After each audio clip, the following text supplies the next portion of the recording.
12월 16일 제임스 김 주한미국 상공회의소 회장을 만난 이재명은 지금 잠시의 혼란은 대한민국을 저가 매수할 기회, 투자할 기회라고 생각해주면 좋겠다고 말했습니다. 비상계엄과 탄핵에 이르는 불안한 정국에 따른 해외 자본의 유출을 우려한 발언이라고 억지스럽게 받아들일 수도 있겠지만 정치 지도자가 할 말은 아닙니다. 정치 지도자에게 혼란은 기회가 아니라 뼈저리게 반성해야 할 정치의 실패이며 이러한 실패를 반성하고 혼란을 진정시키겠다는 의지와 비전을 제시하는 것이 정치 지도자의 역할입니다. 1996년 모두가 겪은 IMF의 원인은 여러 가지로 분석됩니다. 중요한 요인 중 하나는 투기성 해외 자본의 농간입니다. 국내에 유입됐던 해외 자본이 급격스럽게 빠져나가 원화의 가치가 떨어졌고 또 다른 투기성 해외 자본들은 이것을 기회로 국내의 자산들을 헐값으로 사들였습니다. 이재명이 말하는 저가 매수가 이루어졌던 것입니다. 이후 경제 관료들은 달러화 확보를 강박적이라 할 정도로 우선시해왔습니다. 또다시 이런 사태가 벌어지지 않게 하기 위해서입니다. 12월 16일 이재명의 발언에는 정치인으로 가져야 할 최소한의 자아성찰도 앞날을 내다보는 통찰도 없습니다. 또한 이재명의 국가관이 적나라하게 드러난 발언이기도 합니다. 이재명에게 국가란 모두가 함께 지키고 키워 영속해 가야 할 공동체가 아니라 자신의 이익을 위해서라면 언제든 헐값에 팔아버릴 수 있는 무형의 사유재산일 뿐입니다. 각종 인허가권을 멋대로 휘둘러 도시개발을 망치고 사적 이득을 취했던 성남시장 시절과 예산을 멋대로 전용한 끝에 장기간에 걸쳐 상환해야 할 부채만 남긴 경기도지사 시절로도 이는 증명되는 사실입니다. 윤석열의 탄핵이 이재명의 당선으로 이어져서는 안 됩니다. 자질 없는 자를 지도자로 앉힌 대가는 이미 충분히 치르고 있기 때문입니다. 안녕하세요. 오늘은 12월 21일 토요일입니다. 저는 라이브TV 블랙하우 BC입니다. 네, 호구면입니다. 뭐 간밤에 눈 온다고 이렇게 기상특보도 뜨고 막 그러더니만은 그냥 생각보다 안 춥고 그냥 뭐 눈깨비만 좀 오고 말았어요. 다행히. 눈도 그렇게 많이 오지 않고. 네. 어쨌든 간에 연말 연시인데 좀 분위기 좀 좋아야 되는데 작년 연말에는 분위기 괜찮았잖아. 우리 먼저 으쌰으쌰 해본다고 그랬으니까. 그때는 또 그런 분위기였죠. 네, 그런 분위기였는데 올 연말은 또 완전히 또 그래서 선거가 결과가 안 좋게 나와가지고 이제 올 연말은 어떨까 싶긴 했는데 이렇게 흘러갈 줄은 또 몰랐지. 그렇죠. 네, 참으로 참 변화무쌍합니다. 자, 그 제가 SNS에도 이제 그런 글을 적었습니다만은 이게 이재명 반대하는 이유에 대해서 좀 더 이제 지금 보면 이제 이재명 올려치기가 굉장히 뭐 지난주에도 말씀드렸지만은 비정상적으로 막 폭증하고 있잖아요. 네네. 진짜로 중국 계정 같은 계정도 보이고 보면은 그 중에는 보면은 뭐 이제 그런 상황인데 그래서 이제 그 각각의 어떤 아젠다들에 이제 반박하는 걔네들이 떠지는 아젠다에 반박하는 그런 형식으로 이제 많이들 이제 대응을 하고 계신데 그래서 딱히 뭐 이재명이 뭐 했다 그러면 이거 그거 아니다라고 그렇게 반박하는 거를 우리가 다시 이야기하는 건 사실 큰 의미가 없어요. 이미 다들 팩트 탑재하실 만큼 하셨고 뭐 막 다들 폰이나 자기 개인 PC에 막 짤도 저장하는 거 저장해놓고 계시기 때문에 그렇잖아요. 아 근데 그래도 뭐 의미가 있죠. 계속 반박하는 걸 바로바로 달아줘야지. 그러니까 이제 반박하는 게 의미가 없다는 게 아니라 우리가 방송에서 얘기를 한다는 게. 아 저희가 그 내용을 다시 얘기한다는 거 크게 의미가 없을 것이고. 그렇죠. 사실 요즘 이제 권순욱 기자가 복귀를 하셔가지고 지금 보면 이제 매일 이재명 꼭지에서 잡아서 이제 그 별도로 이재명 그 연대기처럼 이렇게 패고 계시잖아요. 네네.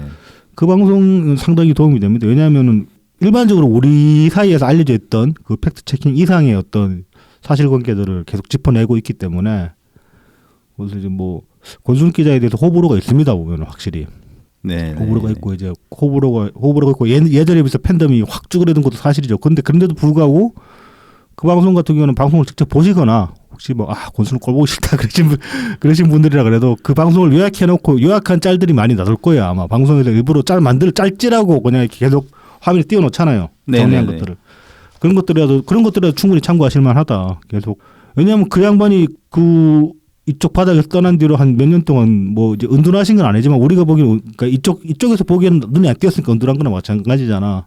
그때 이제 직장 생활을 하시면서 계속 해오셨던 게 그 관련 자료 정리하는 거였기 때문에 지금 쥐고 있는 팩트의 양은 아마 독보적이지 않을까.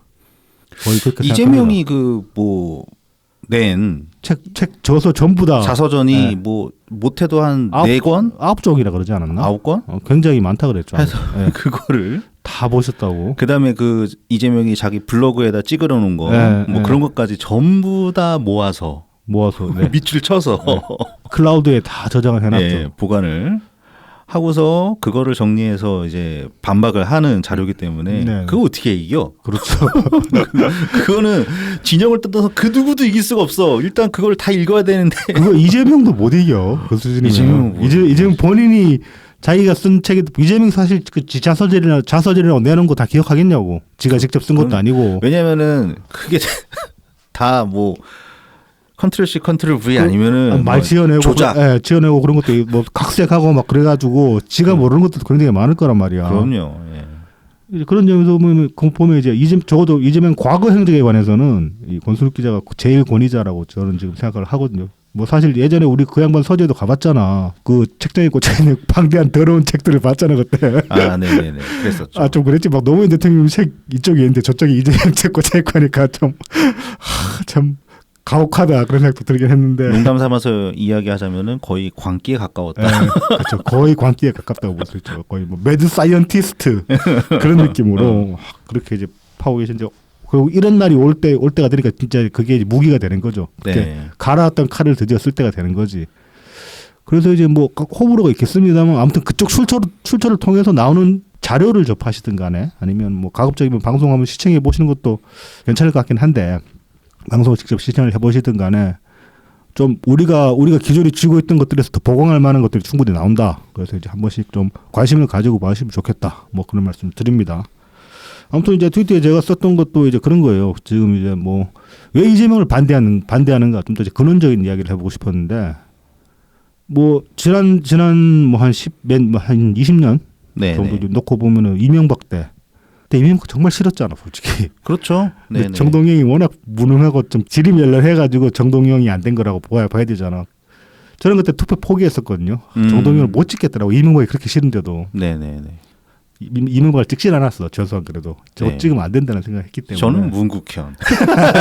제가 얘기했지. 그리고 이제 또 뭐 그 2012년 때 그때 저는 박근혜가 대통령이 된 건 굉장히 수치스럽다고 생각했거든요. 이거 국제적으로도 망신이다 그런 식으로 많이 생각을 했었는데 근데 이제 그래서 굉장히 비호감이 큰데도 불구하고 지금 와서 생각해 보면은 이명박이 대통령이 되거나 박근혜가 대통령이 되거나 이 나라가 끝장날 거라는 생각을 해본 적이 없어요. 그렇죠. 어떻게든 간에 굴러갈 것이다. 뭐 최소한 우리가 뭐 특히 이제 참여정부 때 시스템을 굉장히 많이 확립을 시켜놨잖아요. 뭐 막 그 지지자들한테 뭐 욕먹고 그러면서도 어떤 기본적인 공직사회 체계 같은 거 그런 것들을 확립을 해놓은 것들이 있기 때문에 당시에 이제 뭐 그 같이 이제 술 먹던 사람들 중에 이제 그 좀 교수님이 한 분 계신데 그분도 그런 말씀을 하시더라고. 이명박이 당선된다고 해도 최소한 퇴보는 안 할 거라고. 그동안에 확립해줘서 이제 다져진 시스템들이 있기 때문에 그 시스템을 완전히 무너뜨릴 수는 없다. 이제 그렇게 말씀을 하셨는데 지나와서 생각해보면 정말 그랬어요. 막. 근데 이제 그 당시에 이제 그런 것들을 좀 그런 것들을 이제 부풀려가지고 얘기한 게 이제 말하자면 김어준이나 주준이 그런 애들이긴 하죠. 그렇죠. 그 참여정부 말기 그 FTA 이제 체결하려고 할 때도 네네. 그때 이제 멕시코를 예를 들면서 많이 얘기가 나왔었잖아요. 그 나프타였죠. 그러니까 네네. 그 북미 FTA, 네네. 북미권 국가들, 그래서 네. 멕시코까지 껴가지고 그래서 우리나라 이제 FTA 미국이랑 하면 종속국 돼버린다. 멕시코 꼴 난다. 그리고 막 투기 자본들 들어서 SOC 다 점령해 버려가지고. 그렇죠. 우리 막 그 뭐 수도 뭐 물값으로 막 네네네. 돈 갖다 바쳐야 되고 그런다 뭐 그런 식의 이제 공포를 조장하기도 했었죠. 그 얘기랑 이제 일맥상통하는 것 같아요. 네. 네. 근데 이제 아무튼 그럼에도 불구하고 저는 정말 나라가 절단 날 거라고 생각을 해본 적이 없었어요. 근데 이제 뭐 그때부터 지금의 제가 훨씬 덜 급진적일 거 아닙니까? 덜 과격하고 네. 나이를 그만큼 먹었으니까. 근데도 불구하고 이재명에 대해서는 생각을 해보면 나라가 절단 날 거다라는 그런 결론에 이른단 말입니다. 이게 어떤 면에서 그러냐면은 뭐 일단 이제 이재명 대통령이 됐다고 가정을 해봅시다. 끔찍하지만은 대립이 지금보다 더 격해지지 않겠습니까? 일단 왜냐하면 윤석열이 당선됐을 때 윤석열 지지층들이 점령군처럼 굴었습니까? 그렇게 일단 굴 수 있는 환경도 아니었었고. 환경도 아니었었고 네. 마인드가 그렇게까지 나가지는 않았잖아요. 그러니까 막 모든 걸 세상을 쓸어버려야 돼 그런 식으로 점령군처럼 행세하지는 않았잖아. 그런 분들이 많이 계셨죠. 그러니까 그게 이제 뭐야? 정광훈 같은. 그렇죠. 정광훈 같은 애들이 아직도 오히려 지금은 이제 그쪽 진영에서는 특히 이런 유튜브 팟캐스트 판에서 보면은 그쪽이 다수예요. 또 거기는. 네. 그러니까 민주당 쪽이 김어준 유가 다수가 된 것처럼 그쪽도 상황이 굉장히 안 좋아졌어요. 그러니까. 네. 아카가 이제 양화를 구축해 버린 거라고 볼 수 있죠. 네. 뭐 이제 그렇다고 해도 이제 아무튼 그 저기 뭐야 윤석열 집권기를 보면은 네. 그때만 해도 점령군처럼 행사하지는 않았단 말입니다. 그렇죠. 그런 분위기 일단 뭐 기분이 좋아서 했을 수도 네. 있고. 예. 그리고 이제 의석 구조를 봐도 의회 구조를 봐도 민주당이 다수였기 때문에 그렇잖아요. 네. 윤석열 집권기부터 그다음에 한 총선 거치고 나서 민주당이 여전히 절대적 다수였기 때문에 뭐 이렇게 그 집권한 쪽이 점령군처럼 행사할 수 있는 그런 여건은 조성되지 않았습니다. 근데 내년에 만약에 대선을 치러가지고 이재명이 당선된다고 쳐봅시다. 최소 3년은 점령군이에요. 점령군 행사를 할 수 있는 점령군이 되는 거야. 뭐 지금도 이미 그렇죠. 지금 탄핵 예. 전국에서 점령군처럼 행사를 하려고 하는데 잘 안 들어먹히고 있는 상황인데 여기서 대통령 권한까지 쥐어버리면은 그냥 말 그대로 점령군이 되는 거죠. 그렇죠. 개딸들 죽창지라도 막을 사람이 없는 거예요. 그때 네, 진짜로. 그리고 이제 거대 여당이 또 탄생하기 때문에 지금의 민주당이 여당이 된다면은 또 당연히 충실히 이재명 정권에 부역하겠죠.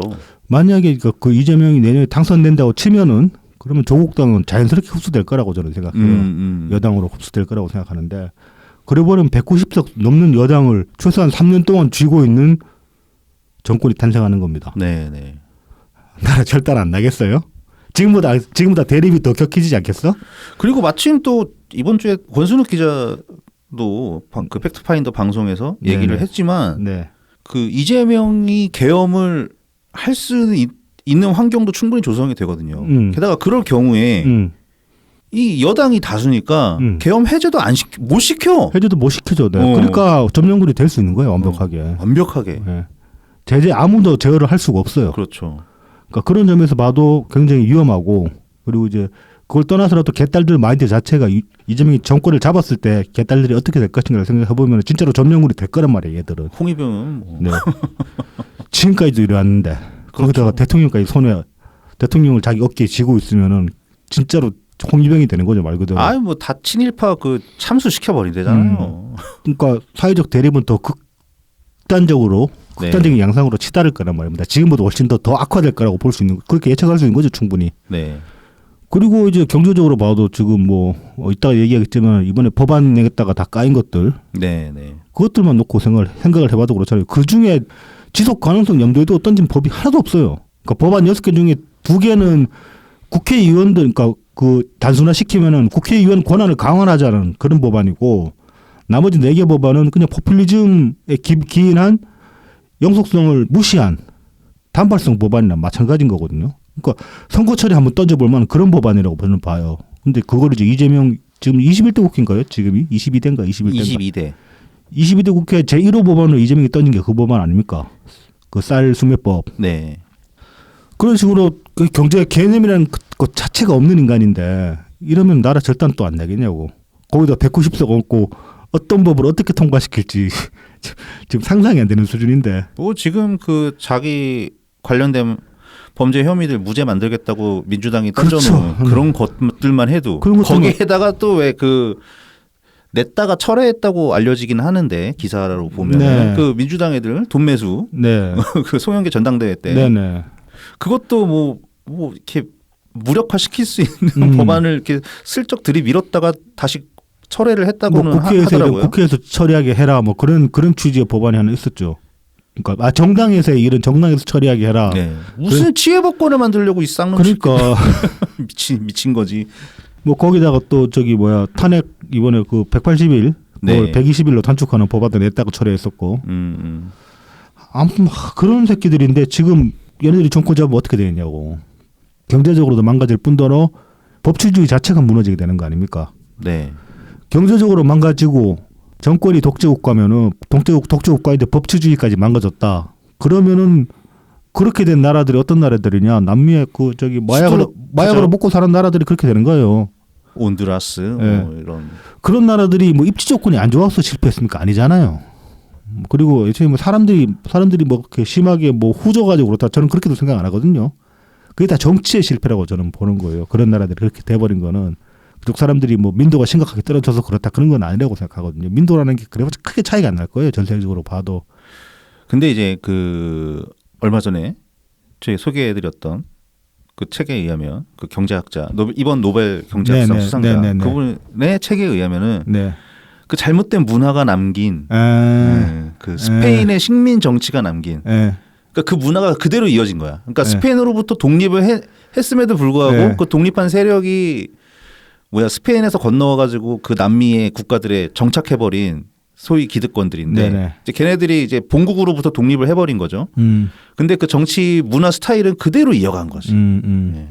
뭐 이제 과거 그 제국주의 시대 이제 식민지 국가들, 네. 독립한 식민지 국가들 보면 이제 그 후유증이 아직까지 이어지는 경우들이 많잖아요. 네. 뭐 네. 그게 뭐 이른바 이제 김어준도 말했던 디바이드 앤 룰에 의한 네. 그 이제 그 잔재들이 남아가지고 거기서 벗어나지 못해서 그렇다 그러고 우리도 그런 면이 있어요 사실. 그렇죠. 네. 뭐 분명히 있고 이제 그래서 그 전반적으로 봤을 때 그러니까 그런 어떤 문화 차이가 있다고 해도 전반적으로 봤을 때 그쪽 사람들이 특별하게 멍청하다거나 어떤 뭐 의식이 부족해서 그렇게 됐다라고 저는 생각을 하지는 않거든요. 근데 관성을 이제 잘 깨 나가질 그렇죠. 네. 그다음에 이제 기존 거를 부쉈을 때 네. 새롭게 어떻게 대체해야 할 네. 그런 시스템을 아직은 확보를 하지 못한 거죠. 저는 이제 그런 점에서는 좀 지도자의 역량이 굉장히 중요하다. 근데 그런 건 어떻게 보면 좀 운이 따르는 면도 있을 거예요. 그 나라 사람들 안에서 그렇게 좀 그나마 괜찮은 지도자가 나온다는 게. 네. 그래서 이제 뭐 아무튼 뭐 여러모로 봤을 때 저는 이재명 집권하면 진짜로 작살날 거다. 나라가 작살날 거다. 그렇게 생각을 하게 됩니다. 그리고 좀 민주당 작살난 거 4년 걸렸잖아. 4년 차에 걸렸잖아. 네. 근데 이재명 집권한다 그러면 5년 아니야. 5년 동안 나라 하나 작살을 못 내겠어 제가. 뭐 그래서 제일 정말로 무섭습니다. 이재명 집권하는 거는 뭐 이재명 집권하면 나이브 TV가 잡혀가네 그런 문제가 아니라 그럴 일은 별로 없을 것 같은데. 뭐 먼저 잡혀가실 분들 많이 있기 때문에 저희 차례는 상당히 뒤가 될 거라고. 우리 잡혀가면 남은 잡혀가면 되고 당신은 가도록 하시고 여친 있는 사람은 도망가야지. 뭐 잡혀가면 좀 뭐 민주투사하면 돼보는 거고 뭐 그런 거는 걱정 안 되는데 이게 나라가 절단 날 거다 그런 생각을 하게 돼요. 이거 그냥 그게 제일 무서운 거죠. 네. 그러니까 지금도 이재명을 인터뷰한 월스트리트 저널에서도 소제목 중에 하나가 War Like Politics였거든요. 네. 그러니까 사실 국회만 놓고 봐도 그렇고 사실 준 내전에 가까운 상황이거든요. 그렇죠. 해외에서 보는 시간은 그럴 겁니다. 네. 그러니까 양극화가 상당히 심한 미국 저리 가라 할 정도로 우리나라도 심각하기 때문에 이 민주당과 국민의힘 두 진영 간의 대결 양상이 정말 한치 앞을 모르는 상황이기 때문에. 그래서 이제 그렇게 대립이 심할 때 적어도 한쪽 진영이라도 정신을 차리면은 대립이 충돌로 이어지지는 않습니다. 그렇죠. 근데 지금은 그렇지가 못하니까. 당장 충돌해도 이상하진 않죠. 네. 지금은 다행히 이제 민주당 쪽은 여의도에서 집회를 하고 국민의힘 쪽은 이제 광화문에서 집회를 해서 이제 공간적으로 좀 분리가 돼 있기는 하는데 이게 어느 날 진짜 부딪힐 수도 있는 거야 이게. 그렇죠. 뭐 그럴 일이 없으리라는 보장도 없고. 네. 그래서 이제 그 이재명 이전의 민주당 지도자들은 그러니까 최소한의 어떤 그 중심을 잡고 있었기 때문에 이게 충돌로 이어지지는 않았다고 저는 생각을 하거든요. 그런데 이재명 오히려 충돌을 부추기는 그런 놈이니까. 그렇습니다. 양상이 달라지는 거죠. 그래서 아무튼 정말로 나라가 끝장이 날 거다. 뭐 그런 생각을 하게 됩니다. 그래서 어떻게든 막아야 된다.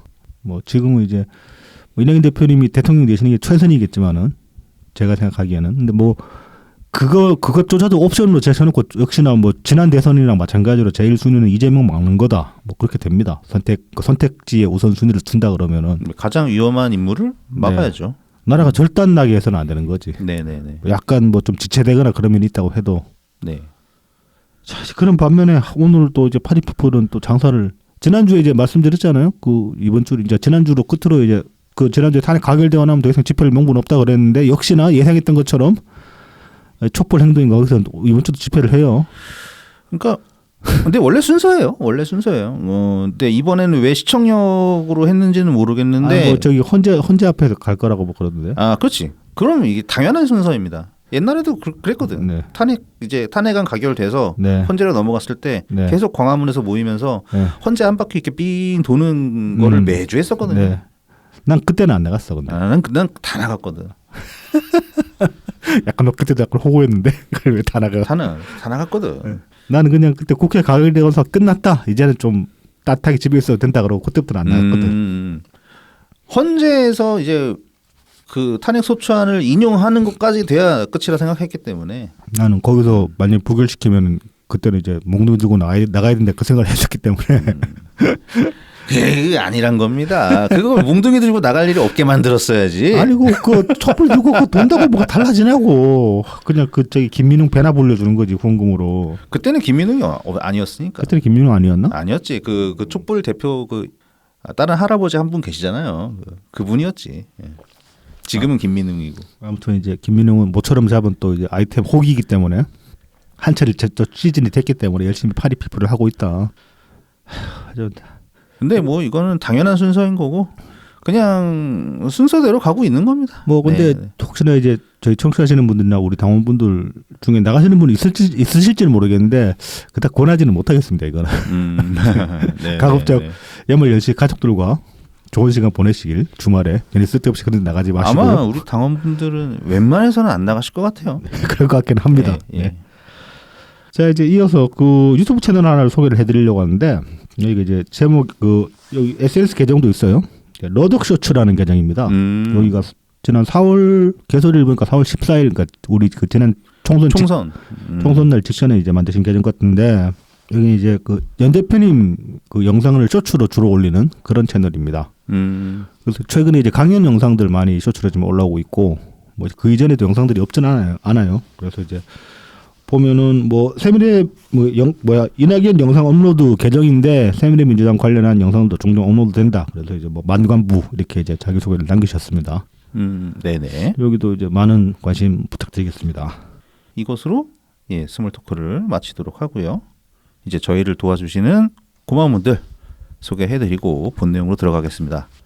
후원 계좌를 통해서 엑스친 S님, 연말 특집 기대하는 판깨라님, 웰컴퓨터님 후원해 주셨습니다. 감사합니다. 감사합니다. 그리고 다음은 제공입니다. 웰컴퓨터입니다. 부산사하고 낙동대로 323번 길에 6, 4역 2번 출구 앞에 있습니다. 070-8742-9595, 051-271-0066, 010-8691-0079번입니다. 트위터에서 웰컴퓨터, 인스타그램, 페이스북, 네이버 블로그에서 웰컴퓨터 @AIRSEE 숫자 12를 검색해 주시면 됩니다. 네이버 블로그 웰컴퓨터 0079도 있습니다. 오랜 조립 경험을 바탕으로 최적의 견적을 구성해 드립니다. 가성비 좋은 사무용부터 게이밍, 딥러닝용 같은 최고 사양의 PC까지 조립해 드리고 있습니다. 다나와 최저가 가격으로 만나보는 웰컴퓨터 견적을 확인해 보세요. 전국 어디서든 AS가 필요하시면 연락 주시기 바랍니다. 안전한 배송에 사용되는 웰컴퓨터에 배송 박스를 미리 보내드립니다. 문제가 생긴 컴퓨터를 웰컴퓨터의 배송 박스에 넣어서 반품해 주시면 전국 어디에서도 웰컴퓨터의 AS 서비스를 받으실 수가 있습니다. 유튜브 웰컴퓨터 채널을 통해서 연락 주시면 사은품도 별도로 챙겨드리니까 꼭 말씀해 주시기 바랍니다. 자 지금 이제 크리스마스 이벤트 진행 중이고 아마 업로드되는 월요일 이날 오후 저녁 때 이제 아마 추첨을 하실 겁니다. 그래서 뭐 마지막으로 이벤트 참가하실 분들은 많은 참여 부탁드리고 뭐 경품은 역시나 말씀드린 바와 같이 레노버 샤오신 패드 14만 원 상당하는 레노버 샤오신 패드 참여 방법은 이벤트 글을 리트윗하시고 웰컴퓨터 계정을 팔로잉하시면 자동으로 응모가 됩니다. 이건 이제 만관부하기에는 뭐 업로드 시점으로 보면 만관부할 그건 아닌 것 같긴 한데 그래도 마지막으로 2024년 마지막 웰컴퓨터의 이벤트를 혹시나 참여 안 하실 분들이 계시다면 놓치지 마시고 이게 혹시 될지도 모릅니다. 뭐 되면 재수지 뭐. 이게 안 되겠지 이러다 갑자기 뜬금없이 될 수가 있더라고요. 원래 이제 던져놓고 까먹고 있으면은 뭐 까먹고 있는데 이거 뭐야 이렇게 되는 경우가 있거든. 네네. 저도 한번 되지 않았습니까? 그렇습니다. 이게 진짜 뜬금없이 되더라고요. 헤드셋 지금 이제 좀 쓰다가 지금 잠시 이제 묵혀놨는데 너무 그 헤드셋을 너무 오래 쓰고 있을 때 귀에 땀이 차가지고 네네네. 이제 겨울이라서 다시 꺼낼 때가 되긴 했는데 쓸데없는 소리. 그래서 끝까지 많은 성원 부탁드리겠습니다. 자, 다음은 달품운동장입니다. 트위터 달품운동장 골뱅이 DALPUMEUN, 인스타그램 달품운동장 _ 농사짓는 문파 골뱅이 DALPUM 숫자 1입니다. 진한 풍미와 영양이 살아있는 청란, 청교육부터 친환경 우렁이쌀, 그리고 고춧가루, 참기름, 들기름, 서리태콩, 찰, 옥수수까지 다양하게 준비되어 있습니다. 달품은 농장에서 건강한 우리 농산물로 건강한 밥상을 준비하시기 바랍니다. 네. 마지막으로 라만까까입니다. 네이버 스마트 스토어에서 라만까까를 검색해 주세요. 머랭쿠키, 오란땅, 마들렌, 곡물쿠키, 구운 찰떡, 호두광정, 에그타르트, 소금빵까지, 그리고 연말 슈톨렌 절찬 판매 중에 있습니다. 근데 슈톨렌도 저희 업로드 시점 23일 날로 일단 판매는 마감입니다. 크리스마스 네네. 전에 이제 다 배송을 해야 되기 때문에. 그래서 슈톨렌도 마감될 것 같고, 지금 이제 슈톨렌 후기 이벤트 이게 이제 12월 31일까지 진행이 되고 있습니다. 슈톨렌 구매하신 분들에 한해서 사진을 첨부한 후기 글을 이제 그 라만까까 홈페이지에 그 게시판이나 혹은 SNS에 올려주시면 응모가 됩니다. 그래서 추첨을 통해서 한 분에게 슈톨렌 하나를 추가로 증정해 드린다고 합니다. 이것도 이제 많은 관심 부탁드리겠습니다. 자, 이제 본 내용으로 한번 들어가 보죠. 그 이제 그 계엄 종국 이후에 좀 이제 그 우원식 국회의장의 참 행보가 좀 눈에 띄는 바가 있었죠. 아무래도 네, 그렇습니다. 그 이제 계엄 반대 표결 절차를 굉장히 이제 좀 침착하게 진행했었고, 그 뒤에도 이제 아무래도 이제 국가 소열 2위잖아요. 의전 소열 2위잖아 국회의장이. 그렇죠, 그렇죠. 그 저기 대법 그리고 헌법재판 헌재소장이 3인가, 대법원장이 3인가, 그리고 3인가. 대법원장이 아닐까요? 아무튼 뭐 그래서 국가소열 2위고 하다 보니까 그 실제로 이제 좀 이후의 어떤 정치적 행보에 있어서는 상당히 좀 국가를 대표하는 듯한 그런 모양도 조금씩 나오고 있어요. 이제 그런 것들이 이제 좀 부각이 돼서 그런지 모르겠지만은 뭐 이제 여론조사에서 이제 정치 신뢰도 그 여론조사를 했을 때 지금 1위가 우원식 국회의장으로 나오고 있단 네, 말이죠. 56%였나 그랬을 네. 겁니다. 네. 이재명이랑 좀 차이가 크죠. 네, 이재명은 오히려 신뢰하지 못한다라는 의견이 과반을 부정적 의견 두 개 합치면 60% 넘죠. 네네. 뭐 정말 신뢰 못하겠다, 좀 신뢰 못하겠다 이거 두 개 합치면은 뭐 이제 그렇다고 해도 물론 지금 뭐 그래서 차기 대선 주자 또 그 여론조사에는 우원식 의장이 그렇게 높게 잡히진 않아요. 지금. 아직은. 네, 갤럽인가 거기서는 1%인가 그렇게밖에 안 나오긴 하더라고. 네, 아예 원래 없었거든요. 그렇죠. 우원식 의장은 아예 없었는데 네. 이번에 이제 처음 집어넣었기 때문에 네네. 네, 뭐 그리고 그 전에 우원식 의장이 이렇게 대선 후보로서 뭐 모습이 보였던 때가 없었기 때문에 네네. 뭐 이렇게 시작하는 게 맞죠. 네. 그래서 이제 우원식 그 국회의장 혹은 이제 우원식 국회의장의 그 계파가 민평련 아니겠습니까? 그렇죠, 그리고 그렇죠. 현재로서는 민평련의 어떤 수장에 가까운 위치에 있기도 하고. 네, 그렇습니다. 그래서 이제 우원식이랑 민평련에 관해서 이제 좀 뭐 여러 가지 관측이나 좀 그런 것들이 나오고 있는 상황인데, 그래서 우리도 여기 원해서 좀 편하게 좀 얘기를 해봅시다. 뭐 이거 따로 이제 뭐 자료 조사 같은 건 안 했는데. 그래서 이제 최근 우원식 의장의 이제 행보를 네네네. 보면은 네네. 이게 이제 개딸들도 슬슬 좀 안 좋은 눈초리를 보내고 있어요. 조금씩 경계하기 시작. 네. 그 재명의 말인데 이런 데도 이제 글이 그 경계성 글이 올라오기 시작하더라고. 네네. 그래서 저거 호파에 바람 넣는 인간이 나온다가 그러니까, 틀림없이 막. 예. 그래서 우원식 의장이 과연 이제 대권병이 시작된 건가? 네, 네. 예. 사실 근데 그 부분에 있어서는 진짜 아무도 모릅니다. 예. 근데 이제 최근 행보를 가지고 대권병이라고 넘겨짚는 거는 좀 억측이다.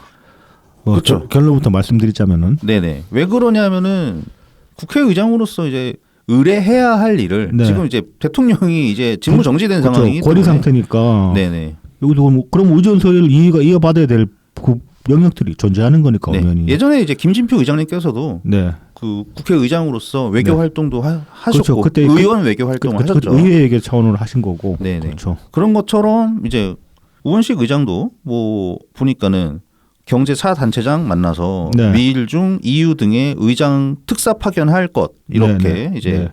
특사도 파견할 거라고 얘기도 했고 네. 그 다음에 이제 한덕수 총리 이제 네. 지금은 이제 권한 대행이죠. 네. 대통령 권한 대행 이제 헌법재판관 3명을 임명해야 합당하다. 네. 국정 혼란을 수습해라. 뭐 네. 이런 얘기도 하고 네.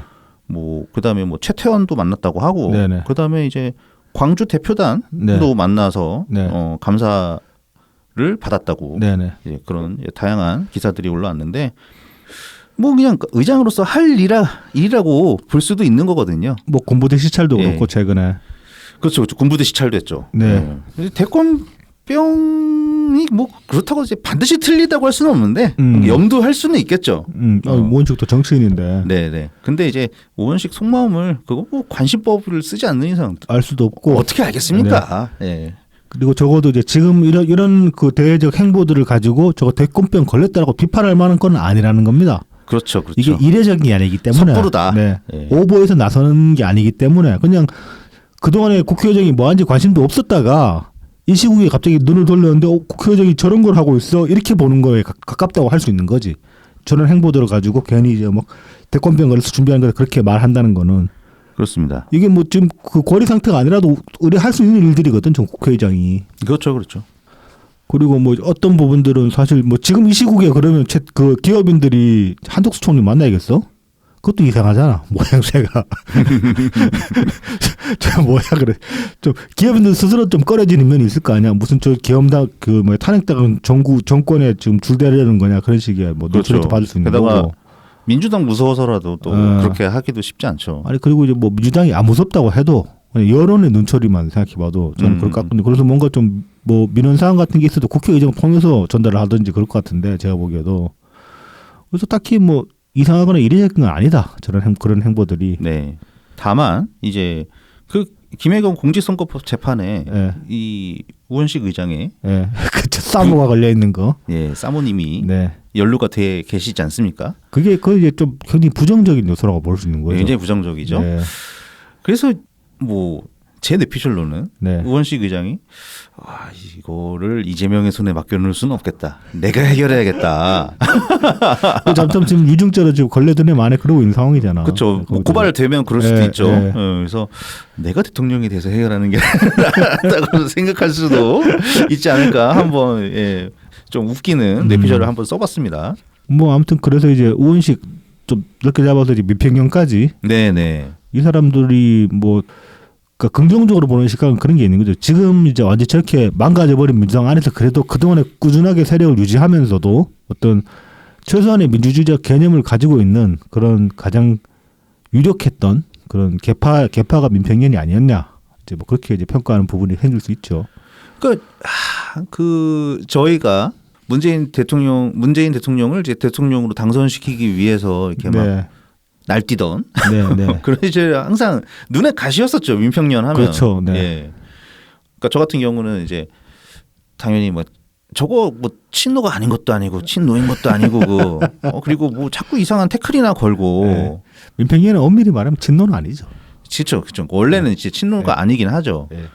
그러니까 민평년은 민평년인데 이제 그러니까 뭐 GT계 뭐 김근태계라고 계보로 하죠. 따져도 예. DJ계에서 분파된 계파로 봐야 되는 거죠. 왜냐하면 DJ가 영입을 했기 때문에. 그렇죠, 그렇죠.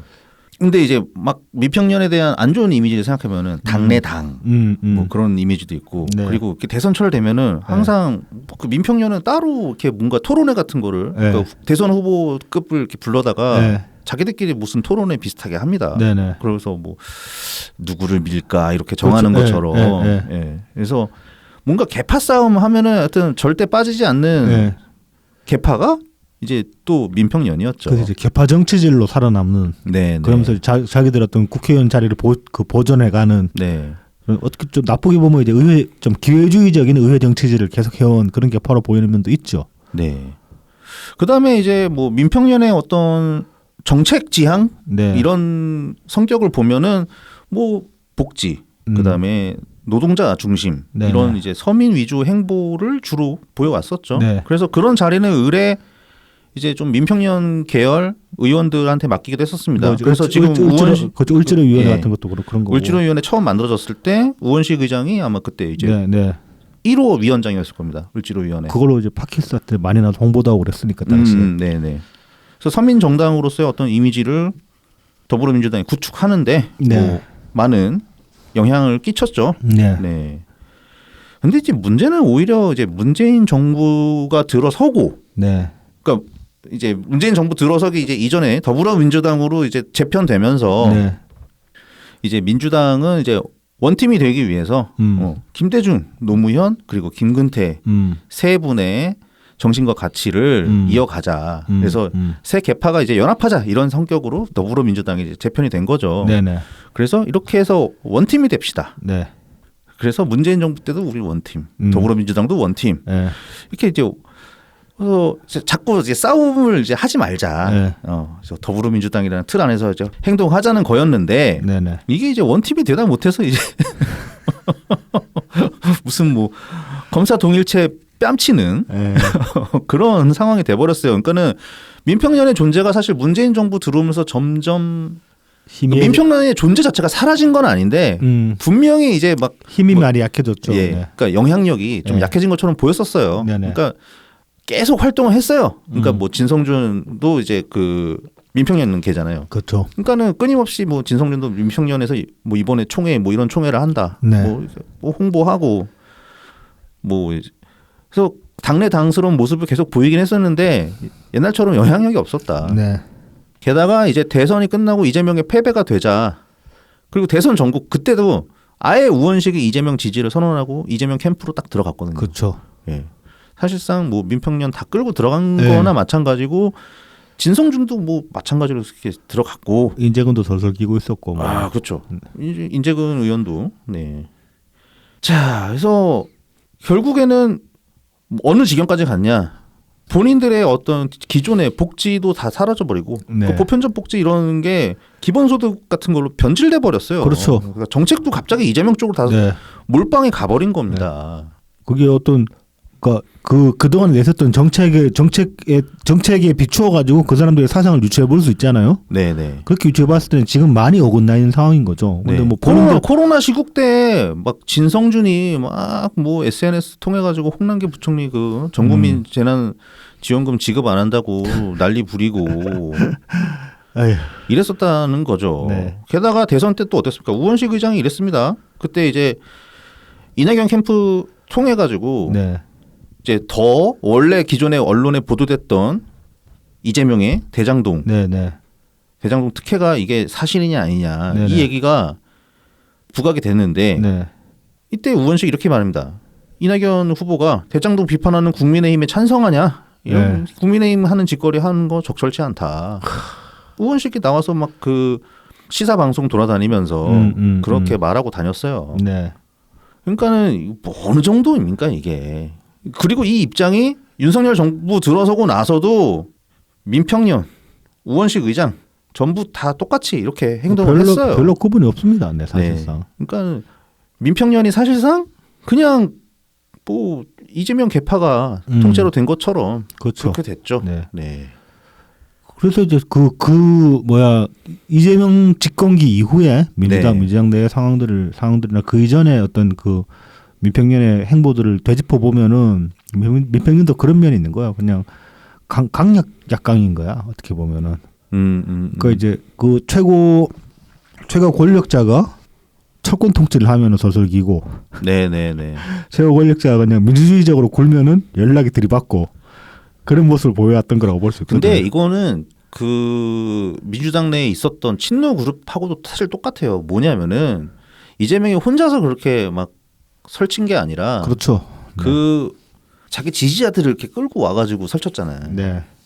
그리고 분명히 거기가 목소리가 제일 컸거든요. 네. 그러니까는 이게 당원의 목소리니까 다 그냥 고개 숙인 겁니다. 그렇게 봐야 될까 그거를? 그렇게 볼 수도 있는 거죠. 네.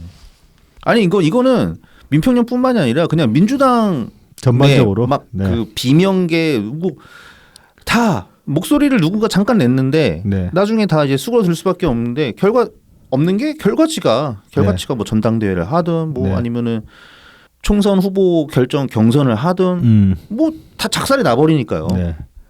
그래서 이제 전반적으로 보면 저는 이제 강약 약강이었다. 민평련은 그렇게 평가를 하고 싶고, 그리고 이제 거기 덧붙이면 여기도 충분히 기회주의적이었다. 그렇게 얘기할 수 있는데, 그리고 이제 포퓰리즘적이고. 네. 예. 근데 그런데도 불구하고 만약에 그래서 뭐 반 이재명 전선이 형성이 된다거나, 네. 혹은 이제 이재명이 정말로 선거 대선 이전에 지금 이제 판결이 나가지고 나가 떨어지게 됐을 때, 그때가 됐을 때 우리는 솔직히 지금 우리 단독적으로 뭔가 이 상황을 돌파해 가가지고 뭐 유의미한 세력을 만들 가능성은 거의 없다고 봐야죠. 사실상 지금으로서는 네네. 정말 뭐 여러 가지 운도 따르고 누군가가 뭐 이낙연 대표님이 정말로 갑자기 신기에 가까운 능력을 보이지 않는 한은 그렇게 될 일은 거의 없다고 봐야 되잖아요.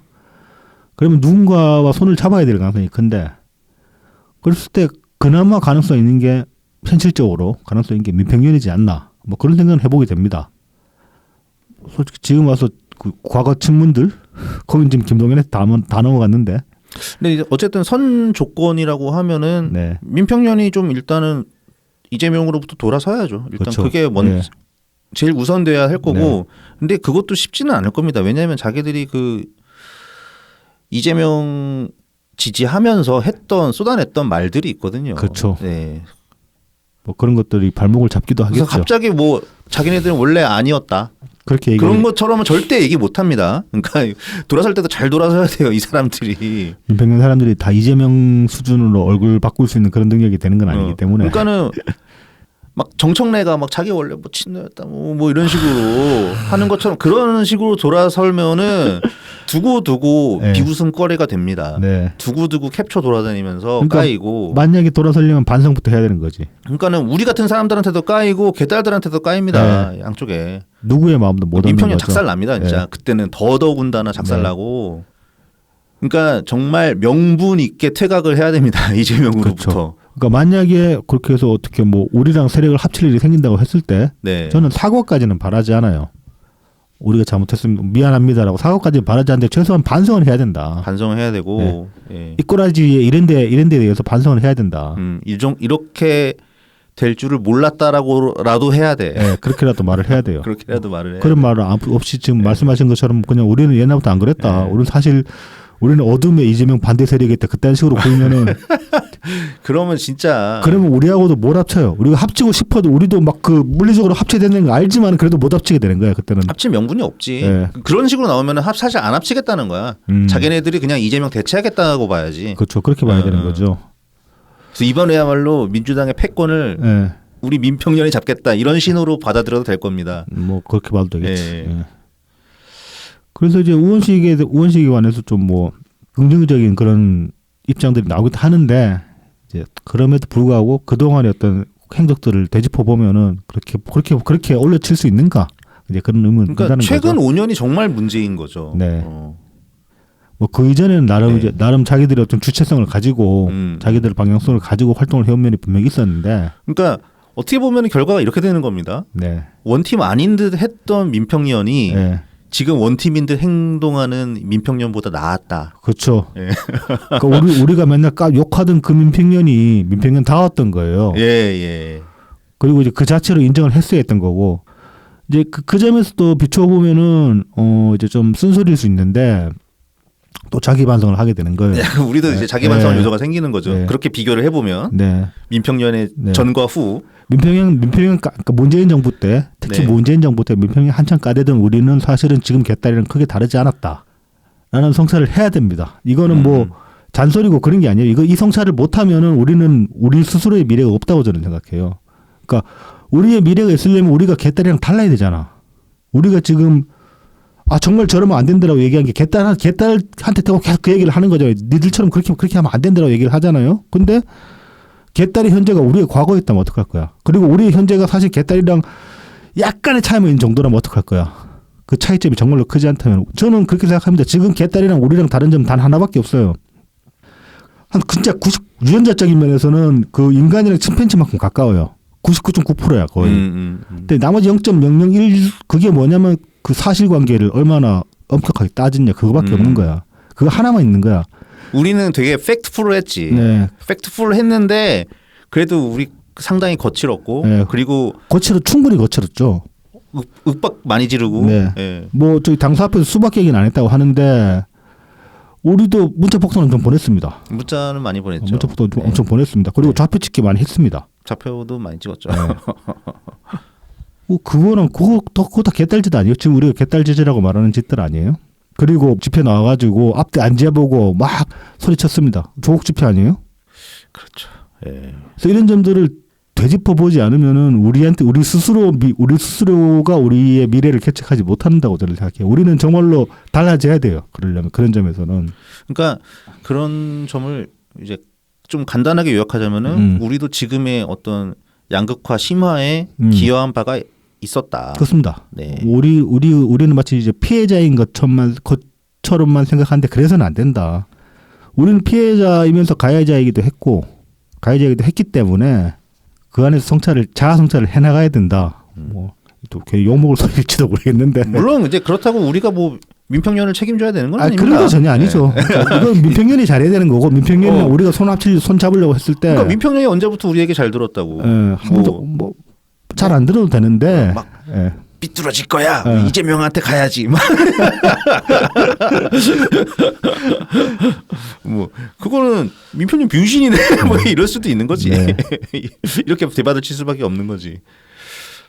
하여튼 뭐 지금도 많이 늦었는데 더 늦는 것보다는 지금이라도 돌아서는 게 나으니 우원식 의장과 민평년은 지금이라도 대의를 따라라 제발. 좀 대국적으로 정치해라. 언제까지 그 눈치 게임만 하고 그러고 살 거냐고. 네네. 그 나이 먹고. 그렇습니다. 그 우은식 씨는 그 부인이랑 알아서 해결하시고. 그렇죠. 부인은 부인이고. 그러니까 나는 모르는 일이었다 그럴 수도 있잖아. 그때는 많이 지금 좀 스텝 꼬일 거야. 만약에 정말로 대권 주사로 나선다고 했을 때 그렇게 되면 우리라도 공격 안 하겠어 그거? 그렇죠. 그러니까 근데 좀 애매할 거예요. 왜냐하면 국회의장은 그 전반기 후반기가 있잖아요. 전반기 의장, 후반기 의장. 그러니까 올해 총선이 있었으니까 내년까지는 아니지. 그러니까 내후년까지는 해야 되거든. 근데 그러니까 중간에 사퇴하고 나올 수는 있잖아. 그러니까 못하는 건 아니죠. 근데 국회의장이라는 자리가 그쵸. 말 그대로 국가 의전 서열 2위인 자리인데 대통령 고리 상태니 지금은 그 실질적으로 국가 서열 1인데 의전 서열 내가 1위가 돼야겠다. 그래서 국회의장 안 해. 던지고 그것도 모양새가 웃기긴 하죠. 좀 웃기죠. 네. 그래서 뭐 개딸들은 우원식이 치고 나고로 걱정하는데 저는 그럴 것 같지는 않아요. 솔직히 그 정도 또라이는 아닐 거라는 생각을 합니다. 근데 어쨌든 간에 그렇다고 해도 지금 뭐 여론적으로 봤을 때도 그렇고 뭐 그래서 기회가 됐을 때 민평년은 손을 잡는 게 나쁘냐라면 그렇지는 않다는 거지 우리가. 그건 충분한 기회가 될 수 있는데 다만 그러려면은 화학적 결합을 해야 되는데 그 화학적 결합에는 민평년 측이 해야 될 역할도 분명히 있다. 그리고 그런 반면에 우리 스스로도 변해야 된다. 네네. 진짜로 변해야 됩니다. 이 변화에 관해서는 앞으로도 계속 얘기를 하게 될 것 같은데 이거밖에 지금 할 얘기가 안 남은 것 같아요 저는. 이재명 까기는 더 이상 할 필요도 없는 것 같고. 네네. 이제 드디어 막 저기 우파 스피커들 저쪽 스피커들에서도 이재명 까기에 좀 아주 이제 공세적으로 나오고 있거든요. 이제 일정 부분은 그런 것도 있는 것 같아. 원한. 야 니들이 윤석열 골로 보냈다 이거지. 그러면 우리도 이재명 골로 보내줄게. 그런 식의 스탠스를 취하는 면이 있어요 보면은. 네네. 그래서 아무튼 걔네들이 우리만큼 이재명을 파지는 않았을 거고 우리 쪽에서 소스를 많이 따가지고 그냥 차용해서 쓰는 것 같긴 한데 뭐 아무튼 그래. 죄송합니다. 저 때문에 내가 이걸 왜 여기다 놨을까? 자, 그래서 뭐 사실 이제 그러니까 여러분들에게 변화를 당부 드리는 거는 뭐 우리가 그냥 뭐 잘나서 그러는 것도 아니고 뭐 우리 스스로 계속 저희는 몇 번이나 누차 말씀드리지만은 스스로 부족하다고 느끼기 때문에 권유 드리는 겁니다. 네. 저희가 뭐 개인으로도 그렇고 팟캐스트 판에서도 그렇고 누가 누구한테 충고할 위치입니까? 아니 근데 그거는 사실 뭐 저희가 설령 구독자가 뭐 10,000명, 100,000명, 100만 명이 된다고 해도 뭐 1,000몇 명이 된다고 해도 누구한테 충고할 입장은 죽을 때까지 못 되는 거예요. 예, 근데 이제 그러면 그래도 받아들이시는 분이 뭐 좀 설득력 있게 생각을 하실 수도 있겠지만, 네. 아니야 구독자 수가 중요한 게 아니야. 좀 잘생겨야 돼 일단. 네네. 요즘은 왁구가 뭐가 주는 시대이기 때문에. 많은 도움이 되죠. 네. 많은 도움. 왁구는 큰 정말 도움이 되지. 큰 도움이 되죠. 큰 도움이 되지. 그래서 우리는 로고로 왁구를 대신하지 않습니까? 뭐 아니면 내가 차은우처럼 생겼다고 해봐. 나 그럼 바로 캠 키고 그냥 아무 그 대본도 안 쓰고 그냥 투제도가 하다가 들어오는데 엄청나게 끌끌 그래도. 아니 근데 우리가 속한 진영은 그렇게 살아남을 수 있는 진영이 아닙니다. 얼굴만 가지고 살아남을 우리 외연 확장이 되잖아. 외연 확장은 되지. 외연 우리 확장은 진영이 문제가 아니라 우리도 지금 진영 안에서 놀았을 때 문제는 아니에요 사실. 그렇죠. 네. 이 방송이 뭐 더 커지고 말고의 문제가 아니라 이 방송을 그래도 우리 당원 지지자분들이 아닌 분들이 더 많이 들어줘야 되는 건 맞는 거잖아요, 사실. 그렇게 보면은 얼굴이 차오르면 돼도 가능한가요, 그거는? 자, 그래서 네, 우원식 의장과 민평년에 대한 얘기는 이 정도로 마치기로 하고요. 네네. 자, 이제 다음 얘기로 넘어가 보죠. 자, 이제 지난주 일요일이었죠. 네. 그 이제 우리 당에서 했던 인문정치 아카데미 여기 7강 마지막 강연이 지난주 일요일에 있었는데 이제 이낙연 대표님이 이제 강연을 하셨습니다.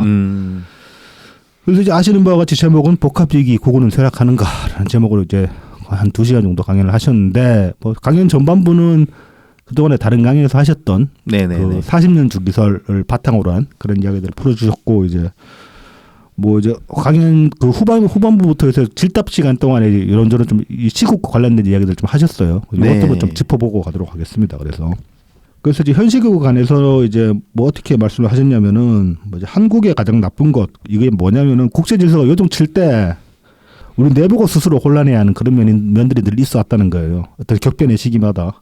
뭐 이를테면 이제 뭐 미국 중심으로 질서가 재편된다. 혹은 이제 뭐 지금 같은 경우는 미국이랑 중국이랑 지금 맞붙고 있는 상황이잖아요. 네네네. 그런 상황일 때 이제 어떻게 뭐 우리의 그럼 그 중심을 어디에다가 둘 것인가 그런 것들로 있을 때 내분이 항상 일어난다는 거지. 그리고 지금 상황도 그렇게 보인다. 그렇게 진단을 하고 계셨습니다. 사실은 그래서 이런 어떤 40년마다 찾아오는 이런 그 격변의 주기마다 내부적으로 더 결속을 해야 되는데 우리는 그렇지는 못해왔다 지금까지. 그리고 뭐 놀랍게도 지금 현 시국도 비슷한 면이 있는 거죠. 지금 비슷한 면이 있는 정도가 아니지. 가장 심각한 형태로 나타나고 있다고 볼 수 있는 거죠. 어떻게 보면은. 네네. 그래서 뭐 40년 주기에 따르면은 지금 이제 민주화의 이후 40년 동안 87년부터 그러니까 딱 2027년이면 40년 되잖아요. 네. 그러니까 87 이후로 40년 동안 우리한테 굉장히 호시절이었다. 그렇게 볼 수 있는데 이 40년이 끝나가는 시점에 정말로 우리 내부적으로도 이렇게 대혼란이 찾아오고 있고 외부적으로도 좀 미중 대립구도로 다시 재편되고 있다. 전 세계적으로 혼란하죠. 네. 그러니까 해외에서도 유럽 이런 데서도 뭐 극우 정당이 다시 이제 의석수를 조금씩 확보해 나가기 그렇죠. 시작했고, 점점 늘려가고 있죠. 네. 그런 부분도 있었고 그래서 그 언제였어? 그러니까 그 아랍 혁명 막 그런 것과 더불어서 이렇게 유럽도 이민자가 많아지면서 그렇죠. 이제 좀 혼란해지기 시작했죠. 그래서 그런 분위기를 타는 건지 모르지만 우리나라 정치도 양극화가 점점 더 심해지는 그런 과정 중에 하나로서도 사실 그 박근혜 대통령이 탄핵이 됐다 이렇게 볼 수도 있죠. 그렇죠. 그런 면도 분명히 있을 수 있죠. 네네. 그래서 이제 지난 22년 대선이 이제 비호감 대선이었고 그 어떤 양 진영의 지지 세력 간에 이제 완전히 극단적인 충돌이 있었던 그런 대선이었다고 볼 수 있잖아요. 비호감 대선이라는 거는. 네, 그렇죠. 그런데 그 대선 이후에 그게 해소된 게 아니고 지금까지 계속 이어지고 있다. 그렇죠. 이어진 거죠. 이렇게 진단을 할 수가 있습니다. 이렇게 진단을 하셨습니다. 연 대표님께서. 네네. 근데 여기에 제가 좀 덧붙여 보자면은 저는 이제 선거라는 게 어떤 의의가 있는가 이 얘기를 잠깐 해보고 싶었는데 보통 이제 민주주의 선거라는 거는 뭐 어떤 정권에 대한 심판 아니면 뭐 의정 활동에 대한 심판 이게 이제 가장 일반적으로 우리가 생각할 수 있는 그런 의의잖아요. 저 새끼 일 잘하니까 또 뽑아준다.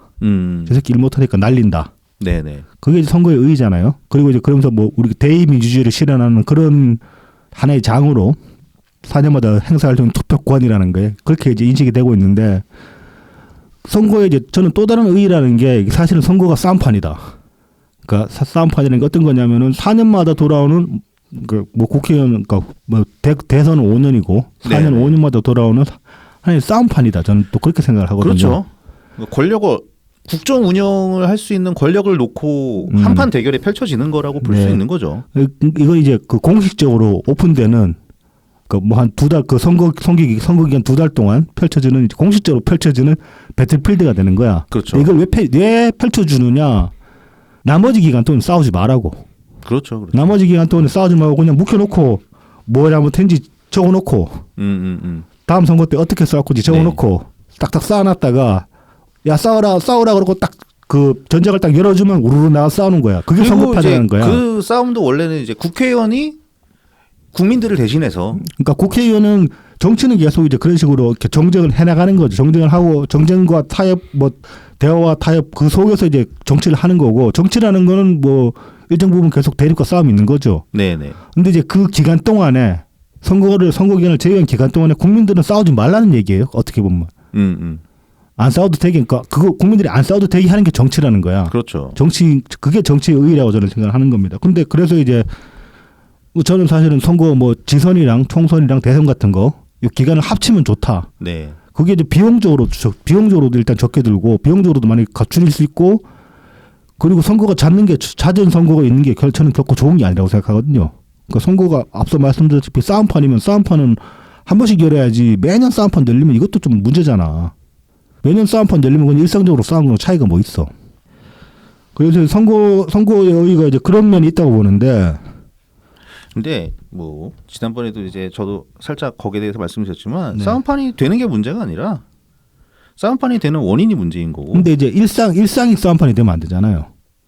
그거는 그러니까 국민들의 의식이 좀 더 발전해야 되는 부분이라고 생각을 합니다. 저는 이제 그 점에서 조금 다르게 생각하는 게 단순히 이제 의식이 발전해야 된다 그게 아니라 지도자가 누구냐에 따라 많이 달라진다고 생각해요. 그거는. 그러니까 그런 식으로 하면은 그러니까 내각제가 제일 좋지.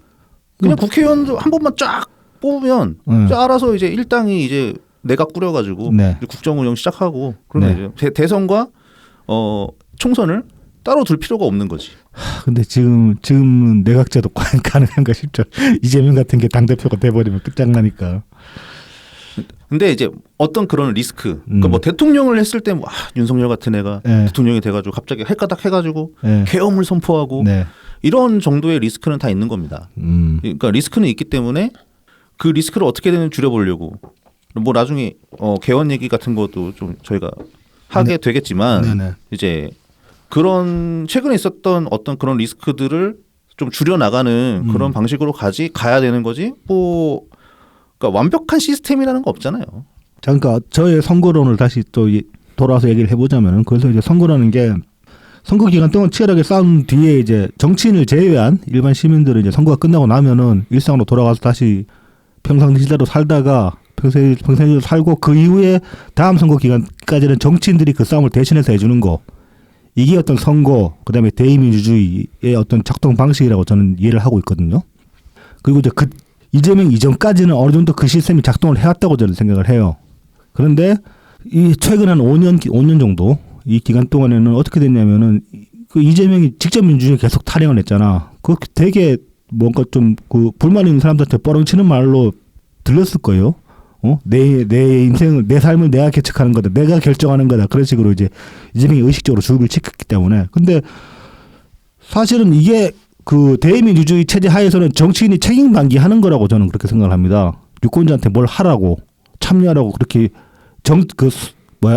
선거 기간도 아닌데 그렇게 얘기하는 거는 책임 방기라고 생각을 해요.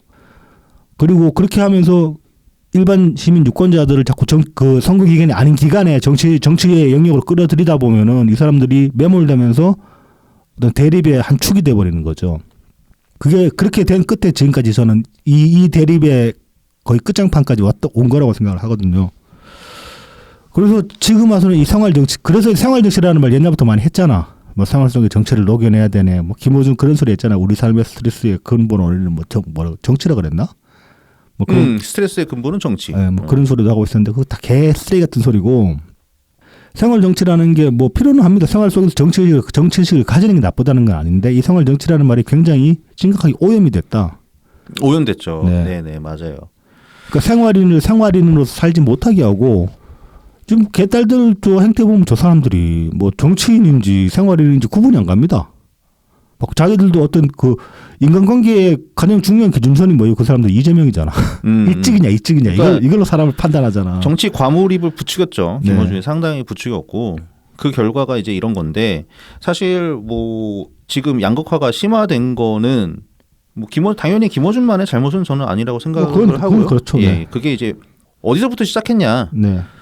뭐 굳이 원인을 따지자면은 어떤 상대 진영을 꼭 파괴해야 하는 네. 그리고 그런 게 사실 그러니까 참여정부 때부터 이제 고개를 들기 시작했다. 저는 이렇게 보거든요. 그러니까는 그놈의 종북론. 그러니까 저 국민의힘 쪽 애들은 그 종북론을 가지고 민주당 진영을 빨갱이로 취급했단 말이야. 빨갱이한테 네. 진영을 넘길 것이냐. 그렇죠. 다 적화통일 돼버린다. 뭐 이런 입장이거든. 그런 거였거든. 그래서 총풍도 일으키고 그랬지. 예. 못 지키려고. 그렇게 시작되니까는 그런 다음에 이제 참여정부 뒤에 이명박 정부가 들어서니까 정권을 빼앗겼잖아. 그러니까 이제 김어준 같은 애들이 이제 쓱 고개를 들고 일어나가지고 피해 의식을 부추기는 거예요. 예, 거기다 노무현 대통령 서울까지 돌아가시고. 하셨기 때문에. 네네. 그래서 이제 그게 이제 점점 오다가 토착 왜구가 된 거야. 그러니까 저 친일파 놈들을 수국 꼴통에서 토착 역으로 바뀐 예. 거죠. 그래서 다 친일파 목을 막 그 이재명 같은 애들 싹 쓸어버려야 된다고 막 이런. 근데 사실은 이제 그렇게 되면 안 된다는 거예요. 일반 시민들이. 예. 근데 시민들은 점점 그러니까 그 진영의 주 지지자들 예. 각 당의 민주당과 예. 국민의힘의 예. 지지자들은 그런 식으로 가고 있었던 거예요. 그 과정에서 박근혜가 이제 탄핵이 되니까 이제 야 대통령을 탄핵을 시켰네 얘네들이 뭐 이러면서 그래서 또 원한이 생기는 거지. 원한 충족이 돼버린 거야 얘네들이. 그걸 또 이용하면서 나타난 애들이 뭐 신의 한수나 뭐 그 다음에 막 그런 애들인 거지. 막 그 가로 세로 연구소나 막 해서 김어준이 했던 거 그대로 들고 와가지고 뭐 부정투표 이런 얘기하면서 서로 이런 것도 한 번씩 주고받고 하면서 네. 더 자극적이고 더 황당한 음모론 이런 걸 가지고 와가지고 종말은 항상 저거를 다 찍어내서 죽여야 된다. 그리고 뭐 이해찬이 말한 뭐 진보 정권 뭐 20년? 30년인가? 30년? 뭐 그런 것처럼 이제 쟤네들도 이제 그런 얘기 하는 애들이 나올 겁니다. 그렇겠죠. 예. 그래서 이 생활 정치라는 거 이거 다시 한번 생각을 해봐야 된다. 근데 지금 말하는 지금 생활 정치라는 건 사실 생활 정치가 아니라 정치 생활이에요. 정치 생활 이거는. 그러니까 예전에는 정말 뭐 국회의원을 평가하고 예. 그다음에 뭐 대통령의 국정을 평가하고 그 결과를 선거로서 나타내는 거였다고 하면은 투표로서 이제는 그 항목에 뭐가 하나 추가됐냐면은 상대 진영을 얼마나 잘 패냐 이게 추가가 된 거야. 그래서 지금 국민들이 그냥 그거를 누가 어떻게 시작했는지 모르겠지만 그것까지 반영을 한 투표를 하기 시작했다. 이게 양극화입니다. 네. 예. 그래서 이게 진영화된 거예요. 그렇게 진영화됐기 때문에 사실 원래대로 좀 돌아갈 필요가 있다. 그러니까 지금 좀 경계해야 될 부분이 어떤 부분이냐면은 이게 굉장히 좀 이제 뼈아픈 말일 수도 있는데 참여 정치를 말하는 정치는 어쩌면 지금 경계해야 된다. 지금 와서 그 시민들에게 정치에 참여라고 말하는 정치인들의 그 참여라는 그 말의 뉘앙스는 과거 뭐 참여 정부 때 했던 그 참여라는 그때 말했던 그 참여라는 단어의 뉘앙스랑 전혀 다릅니다. 지금 말하는 참여는 앞에 나서 소총수라는 소리예요. 이 진영 싸움의 소총수가 되라는 얘기이기 때문에 그래서 선거의 의의에 대해서 다시 생각을 해봐야 되고 지금 시민들한테 뭘 자꾸 해달라고 하는 그런 정치는 진짜로 멀리할 필요가 있다. 그 극단적인 게 지금 그 계엄 때 이재명이 나서 뭐 시민들한테 지켜달라고 한 거. 그러니까 이렇게 저는 바꿔서 말씀을 드리고 싶네요. 그러니까 그 시민들한테 자꾸 뭐 해달라고 하는 애들을 걸러내는 게 진정한 생활 정치로 가는 길이다. 그렇습니다. 예. 네. 내가 생활할 수 있게 해주는 게 정치예요. 그러니까 네. 생활 정치라는 거는 선거 끝나고 나면 내가 그냥 그렇게 큰 신경 안 쓰고 그냥 내 하던 거 하고 살 수 있게 해주는 게 생활 정치거든. 그렇게 돼야 되는 거거든. 근데 이제 사람 두셋만 모여도 작동하는 게 사실 정치 논리입니다. 아니 그건 어쩔 수 없는 거지만은. 그러니까 그런 거기 때문에 그런 평범한 상식이 그쪽에서 정치판에서도 적용될 수 있게 해야 되는 겁니다. 예. 자, 그래서 아무튼 22년 대선이 지금까지 이어져 오는데 네, 이놈의 이 생활 정치라는 담론이 상당히 나쁘게 작용을 했다. 맞습니다. 그러니까 그거를 저쪽에서도 이용했지만 이쪽에서도 많이 이쪽에서도 이용했고. 김어준, 이재명 같은 그런 포퓰리즘에 쩔은 그걸로 돈 버는 애들이 그리고 이쪽에서 시작을 했죠. 시작을 이쪽에서 해가지고 저쪽에서도 거기에 대한 반작용으로 뭐 가스통들이 나타나고 그랬던 거니까. 자, 이어서 그다음에 이제 미국 특히 해외 관점에서 이제 또 연 대표님이 말씀하셨어요. 이번 그 계엄 탄핵 국면에 대해서. 그래서 1월 강연이 15일에 있었잖아. 그 전주 화요일 날 이제 그 연 대표님 그 북한 대학원 다니고 계시잖아요. 네. 거기에서 특별 강연에 관해 있었다고 합니다. 이게 이제 미국의 연구 기관인 스팀슨 센터라고 있는데 여기서 이제 그 거기 대표 제니 타운이라는 분이신데 이분 초청 강연을 했다고 합니다. 그래서 이제 뭐 미국 이 비상지원에서 미국이 어떻게 평가하고 판단을 하고 있느냐 여기에 관한 질문이 있었는데 이렇게 말씀을 하셨다고 해요. 한국 군부와 미국 주한미군 사이에 소통이 안 돼가지고 한미동맹으로서는 그 신뢰에 큰 상처가 생길 수 있었다.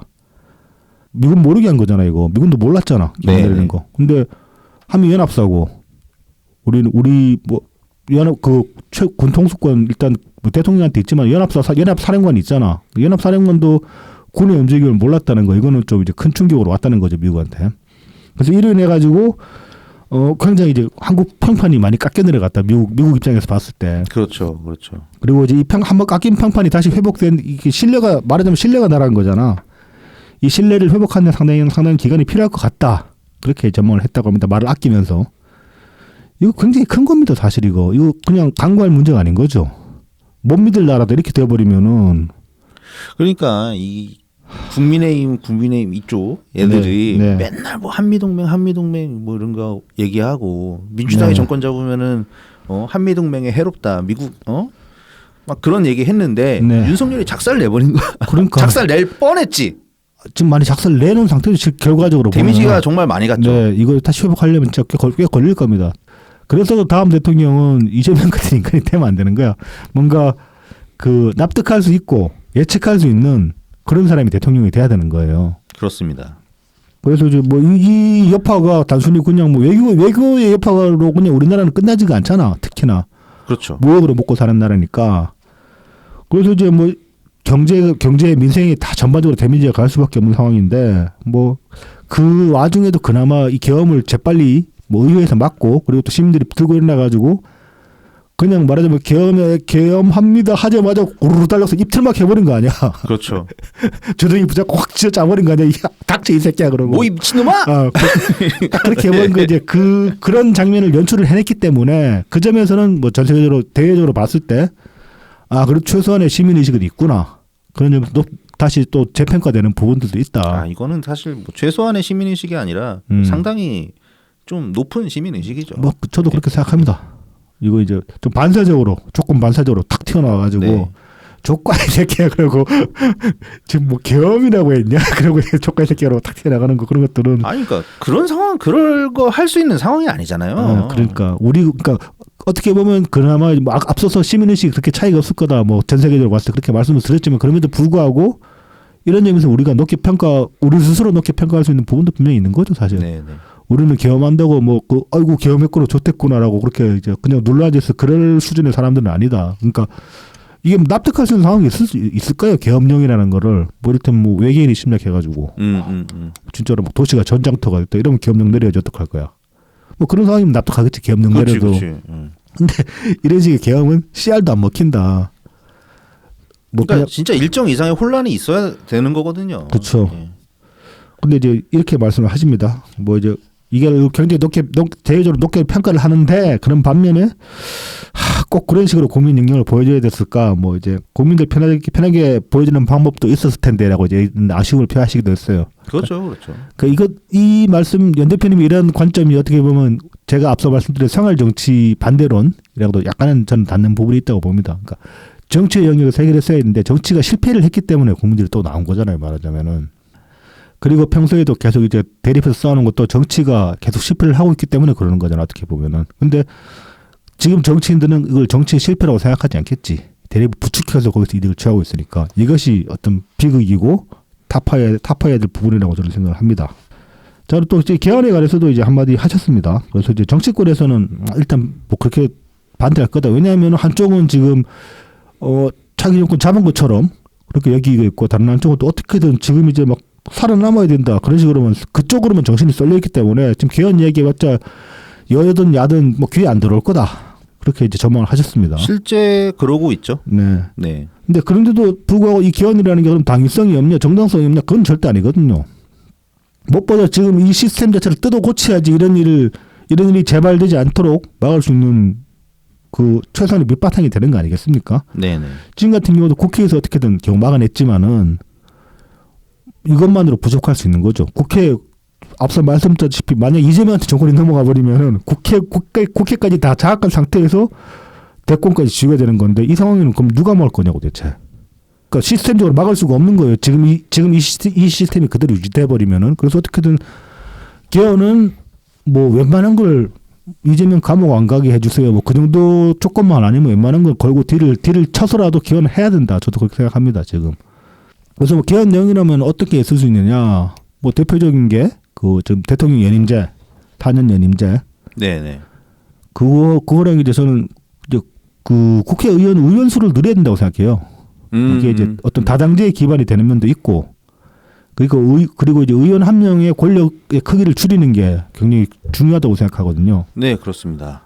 지금 입법 독재라는 말도 나오고 있는 상황이니까. 그래서 이와 관련해서 보면은 국회의원 의원수 늘리는 것 자체는 헌법이 아니어도 할 수 있어요. 국회법으로. 그런데 헌법에 이게 또 명시되어 있는 부분이 있습니다. 아까 찾아봤지만은 헌법 41조 보면은 그 이제 국회의원 그 의원 수는 국회법으로 규정을 하지만은 최소 200명 이상으로 국회의원 수를 뭐 유지해야 된다 그러나 아무튼 그렇게 이제 200명 이상으로 해야 정한다라고 이제 그 헌법에 명시가 되어 있습니다. 이제 그 부분을 한 400명 정도로 늘려버리면은 그렇죠. 그러면 되는 거 아니겠어요? 그래서 이제 뭐 예전에도 이제 국회의원 늘려야 된다는 말씀 몇 번 드렸던 것 같은데 이제 전제돼야 될 부분이 있죠. 뭐 예산 안 늘리고 이를테면은 세비 예. 총 세비는 예. 고정시켜 놓고 예. 거기서 그냥 의원수 늘리면 의원회관만 하나 더 주면 되겠지. 한 100명짜리 뭐 150명짜리 하나 더 줘가지고 의원실 수만 더 늘리면 되는 거니까. 이게 예전에 이제 국회의원 수 늘리자고 하는 얘기가 뭐 2배로 늘리자 이런 네네. 얘기가 제일 많았거든요. 네네. 근데 이제 그게 부담이 되면은 네. 뭐 한 100명 그렇죠. 늘려보던가 네. 뭐 그런 식으로 해서 차츰차츰 네. 더 늘려가는 뭐 그런 방향으로 하던가.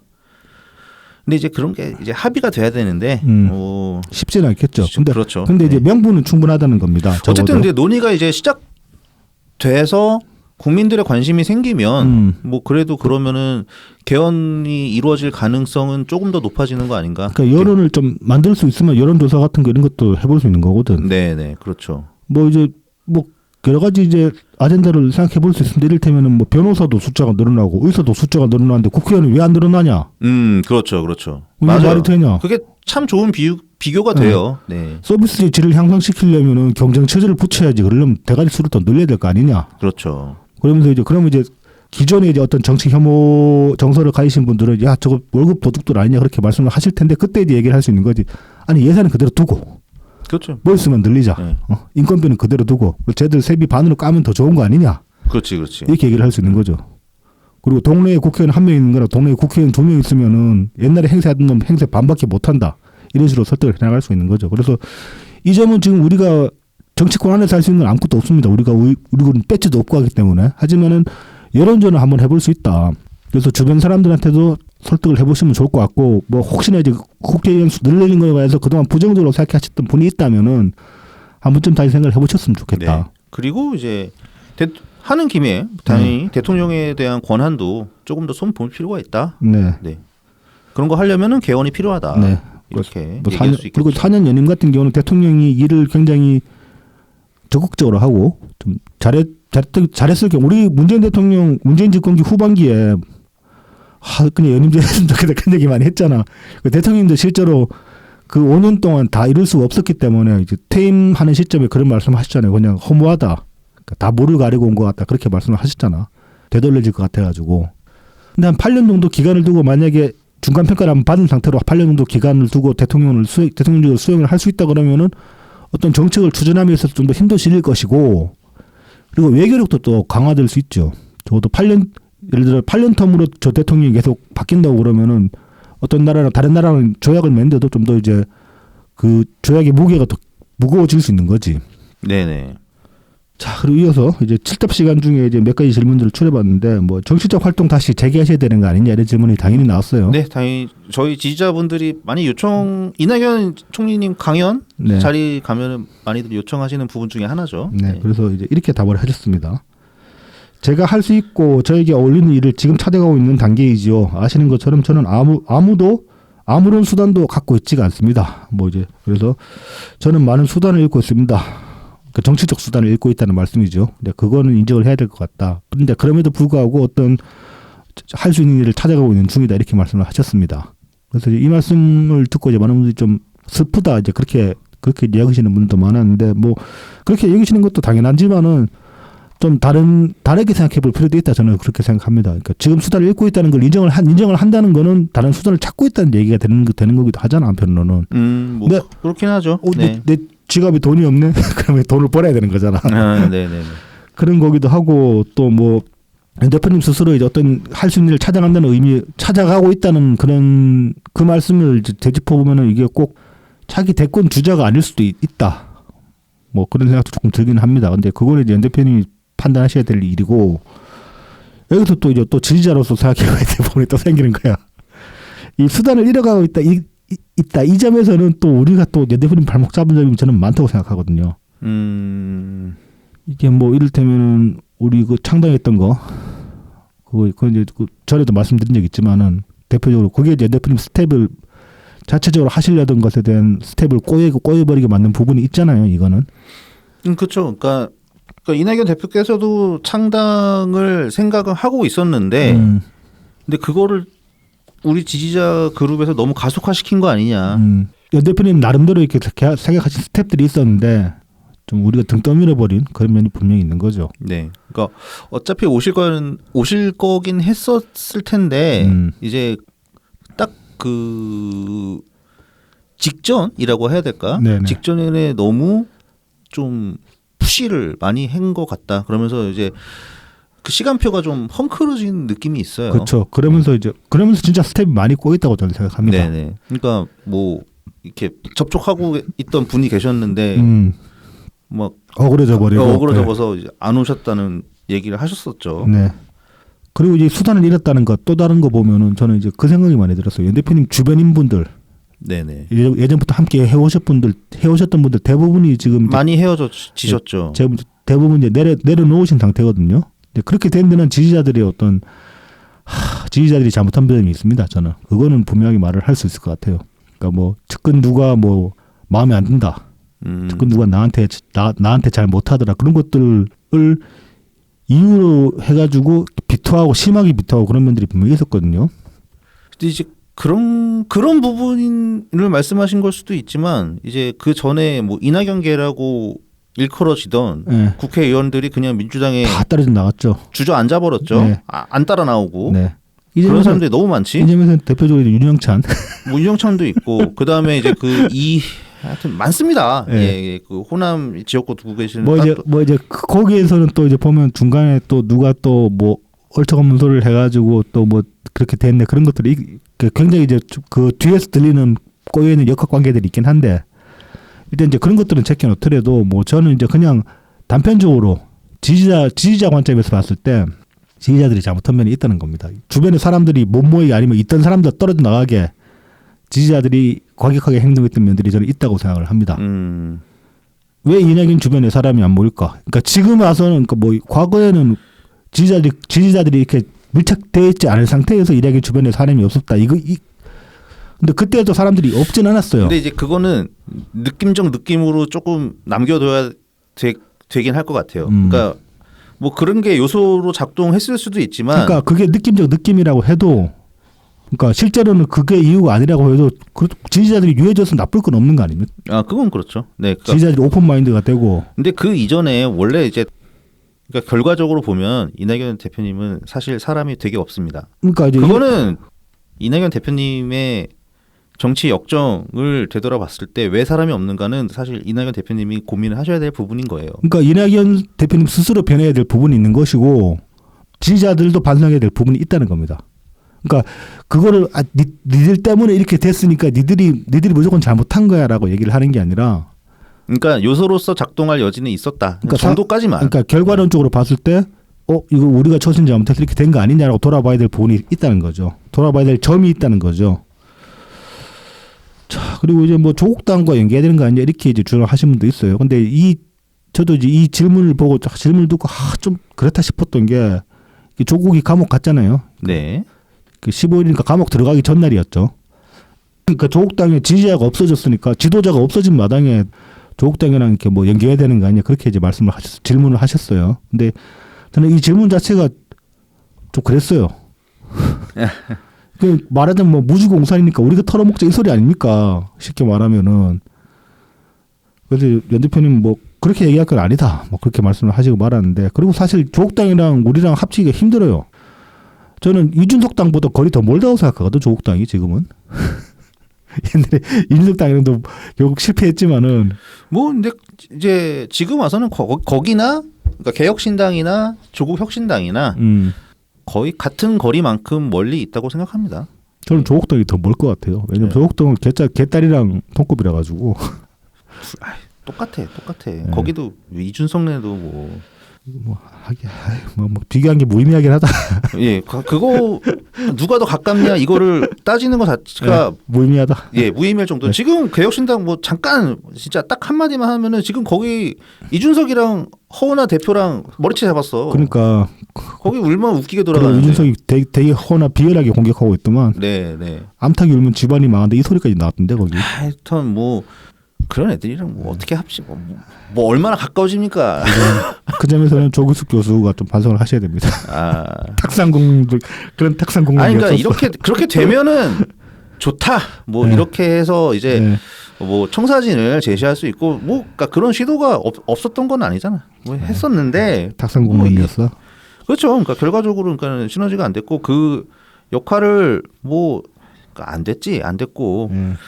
와, 원칙과 상식도 뭐 다 안 되는 판에.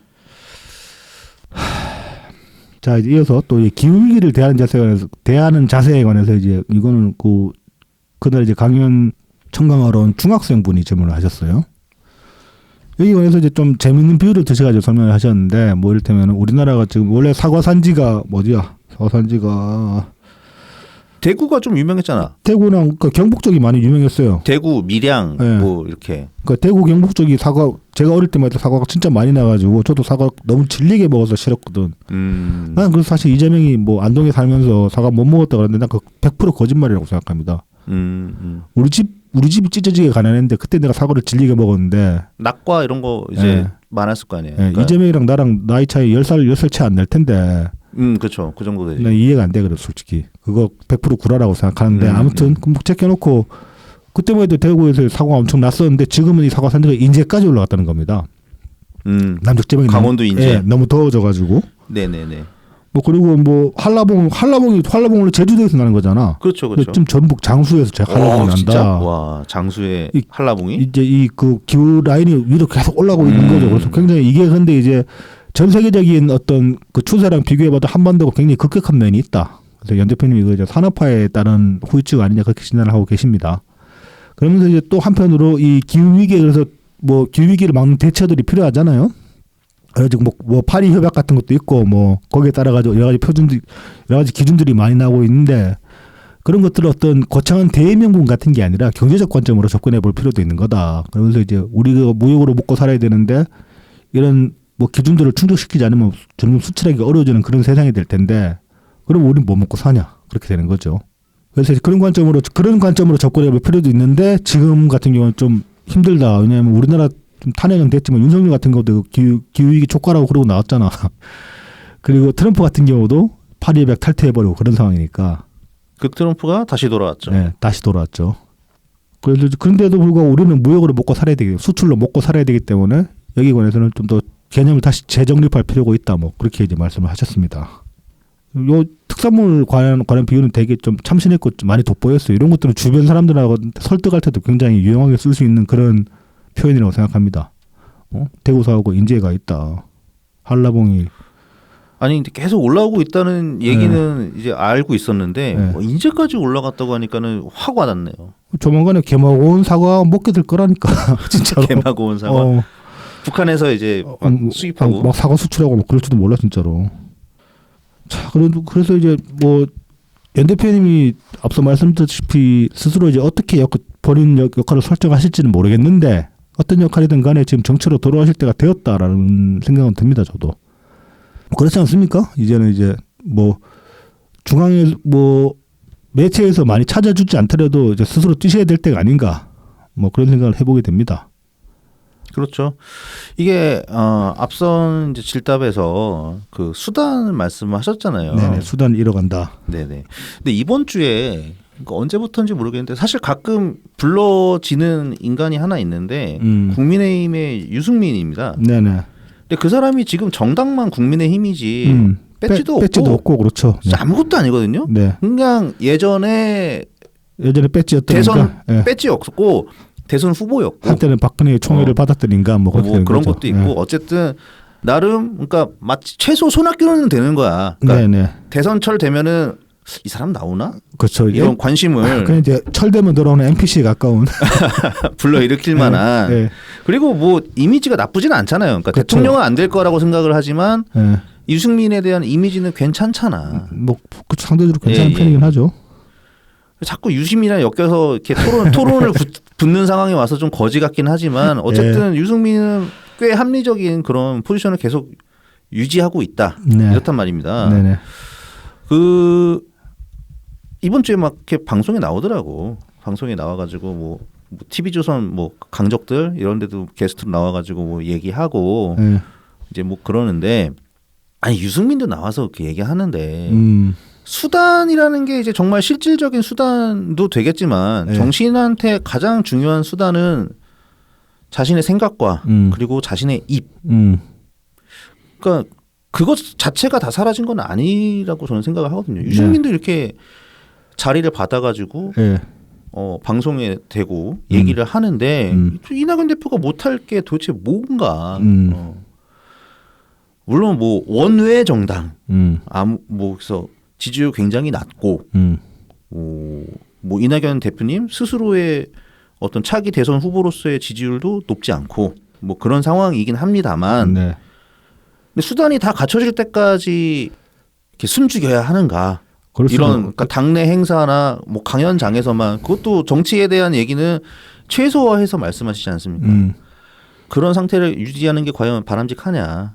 그거는 좀 맞지 않다는 생각이 들더라고요. 네. 예, 그러니까 좀 씁쓸한 부분이 있었습니다. 수단을 말씀하실 때 정치인은 어쩔 수 없이 스스로가 스스로의 자리를 만들어 나가야 되는 그렇죠. 거 자기 아닌가? 길을 자기가 열어야죠. 네. 그래야 우리가 그 길을 따라갈 수 있는 거죠. 대선 후보시니까. 네. 그래서 좀 더 적극적인 네. 생각을 하실 때가 된 거라고 생각을 하고 마침 전병헌 대표께서도 그래서 그런지 원래는 이제 정치 신기색에 출연을 하셨을 때 뭐 이낙연 대표님께서 뭐 당장 이렇게 등장하실 필요는 없다. 뭐 내년 후반기 정도에 등장하셔도 괜찮다.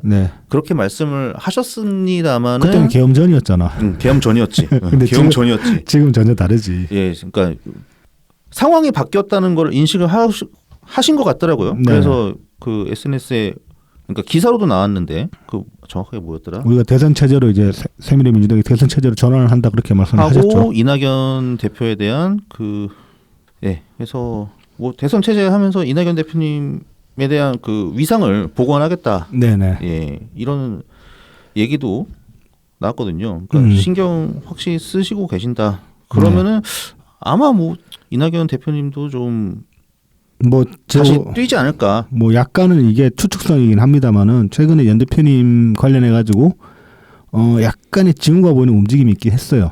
어떤 게 있었냐면 이 지금 15일 강연 같은 경우에 예전에 그 대선이나 총선 때 연 대표님 전속으로 따라다니면서 사진 찍으시던 그 파리에서 오신 사진사분 기억나세요? 예. 그분 귀국하셨어요 지금 또. 네, 귀국하셔가지고. 그러니까 최근에 사진이 그분이 퀄리티가 찍으신 사진이 올라갔죠. 예. 그분이 이제 귀국하셨으니까 시즌이 됐다는 얘기예요. 그리고 지난주에 이제 연 대표님 인스타 계정이 다시 재개를 했습니다. 네. 인스타 계정은 선거철에만 그동안 가동이 됐었거든요. 이 두 가지를 놓고 보면 뭔가 활동을 하려고 지금 시동을 걸고 계신다라고 저도 지금 그래서 그것 때문에 추측을 하는 면이 있습니다. 네네. 그래서 향후 좀 더 적극적인 혹은 공격적인 그런 행보를 보실 필요가 있을 것 같고 그걸 스스로도 인지를 하고 계신 거라고 저는 생각을 해요. 그러니까 우리가 뒷북일 수도 있겠는데요. 우리가 뒷북일 수도 있습니다. 네네. 그리고 이게 뒷북일 가능성이 큽니다. 제가 보기에는 사실. 네네. 근데 그럼에도 불구하고 우리는 지지자된 입장으로서 드릴 수 있는 말씀이라는 게 다른 걸 막 참견하고 그럴 건 아니지만은 이제는 나서가지고 우리를 이끌어 주셔야 된다. 이 말씀은 드릴 수 있다고 저는 생각합니다. 지지자로서. 우리를 이제 이끌어달라기보다는 우리 좀 따라갈 준비가 돼 있으니까. 따라갈 준비는 돼 있는데, 그러니까 이낙연의 길을 보여주셔라. 그렇지, 길을 보여달라. 네네. 이제는 길을 보여줘야 된다. 네. 그래야지 국민들도 그 길을 보고 선택을 할 준비를 하시지 않겠습니까? 우리가 22년 이후로 네. 여기까지 온 거는 저는 사실 그 말씀이 되게 컸다고 생각하거든요. 그 저기 22년 맞지 귀국하신 거? 네네. 교육하셔가지고 그때 하신 말씀 다시는 여러분 곁을 떠나지 않겠다. 나는 그 말씀 아직도 기억하고 있거든. 난 그 말씀 듣고 지금까지 여기까지 온 거예요. 어떻게 보면은 장관이 우리 안 떠난다고 했으니까 나도 끝까지 남아야지. 그 생각으로 여기까지 온 거거든. 자, 23년 그치.